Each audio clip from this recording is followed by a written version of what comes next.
ನೀವೇನಾದರೂ ಡಯಟ್ ಮಾಡ್ತಾಯಿದ್ದೀರಾ ಅಥವಾ ಅಡುಗೆ ಮಾಡ್ಕೊಳ್ಳೋಕ್ಕೆ ಟೈಮ್ ಇಲ್ಲ ಅಥವಾ ಮಕ್ಕಳಿಗೆ ಸ್ನ್ಯಾಕ್ಸ್ ಮಾಡಿಕೊಡ್ಬೇಕು ಆದರೆ ತರಕಾರಿ ತಿಂತಾ ಇಲ್ಲ, ಇಷ್ಟೆಲ್ಲ ಪ್ರಾಬ್ಲಮ್ಗೆ ಇದು ಒಂದು ರೆಸಿಪಿ ಸೊಲ್ಯೂಷನ್ ಕೊಡ್ಬೋದು.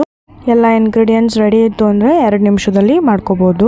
ಒಂದು ಮಿಕ್ಸಿ ಜಾರಿಗೆ ಒಂದು ಸ್ವಲ್ಪ ಬೆಳ್ಳುಳ್ಳಿ, 3 ಸ್ಪೂನು ಮೊಸರನ್ನ ಹಾಕ್ಕೊತಿದ್ದೀನಿ. ರುಚಿಗೆ ತಕ್ಕಷ್ಟು ಉಪ್ಪನ್ನು ಹಾಕ್ಕೊಳ್ಳಿ. ನಾನು ಪ್ರೋಟೀನ್ಗೆ ಒಂದು ಸ್ವಲ್ಪ ಹೋಮ್ ಮೇಡ್ ಪನ್ನೀರ್ ಕ್ರಮ್ಸ್ನ ಆ್ಯಡ್ ಮಾಡ್ತಾಯಿದ್ದೀನಿ. ಸ್ವಲ್ಪ ಕೊತ್ತಂಬರಿ ಸೊಪ್ಪು ಹಾಕ್ಕೊಳ್ಳಿ. ಕ್ಲೀನಾಗಿ ಇದನ್ನು ರುಬ್ಕೊಂಡು ಒಂದು ಪಾತ್ರೆಗೆ ಟ್ರಾನ್ಸ್ಫರ್ ಮಾಡ್ಕೊಳ್ಳಿ. ಇದಕ್ಕೆ ಒಂದು ಸ್ವಲ್ಪ ನಾನು ಮಯೋನೀಸ್ ಆ್ಯಡ್ ಮಾಡಿದ್ದೀನಿ for that extra flavour.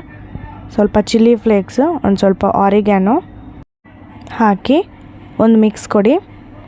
So ಇದಕ್ಕೆ ನಾನು ತುರ್ಕೊಂಡಿರೋವಂಥ ಕ್ಯಾರೆಟ್ ಹಾಕ್ತಾಯಿದ್ದೀನಿ, ಸ್ಪ್ರಿಂಗ್ ಆನಿಯನ್ಸು, ಒಂದು ಸ್ವಲ್ಪ ಕೊತ್ತಂಬರಿ ಸೊಪ್ಪು, ಈರುಳ್ಳಿ ಹಾಗೆ ಕ್ಯಾಬೇಜ್.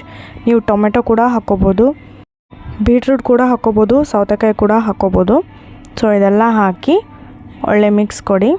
ಕ್ಲೀನಾಗಿ ಮಿಕ್ಸ್ ಕೊಟ್ಟಾದಮೇಲೆ ನೀವು ಹಾಗೆ ಬ್ರೆಡ್ ಸ್ಲೈಸ್ಗೆ ಕೂಡ ಹಾಕ್ಕೊಂಡು ತಿನ್ಬೋದು. ನಾನು ಒಂದು ಸ್ವಲ್ಪ ಗ್ರೀನ್ ಚಟ್ನಿ ಹಾಗೆ ಸ್ವೀಟ್ ಚಟ್ನಿ ಸ್ಪ್ರೆಡ್ ಮಾಡ್ತಾಯಿದ್ದೀನಿ.